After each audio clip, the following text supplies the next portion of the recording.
¿Qué tal estáis, chavales? Hoy estamos en un nuevo vídeo de FIFA 21 y sí, como veis seguimos con los SBCs de híbridos. Como ya sabéis, bueno, supongo que sabéis, porque si este es el primer vídeo que veis, abajo tenéis todos los SBCs de híbrido de liga, híbrido de países, los 12. Y tenéis también el link a un vídeo que se sube, que subiré, vamos, el día de antes, en el que abrimos todos los sobres y miramos si compensan o no compensan esos SBCs.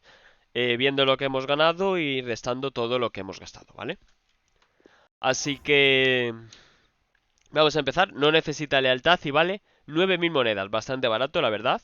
¿Y qué recompensa nos da? A ver.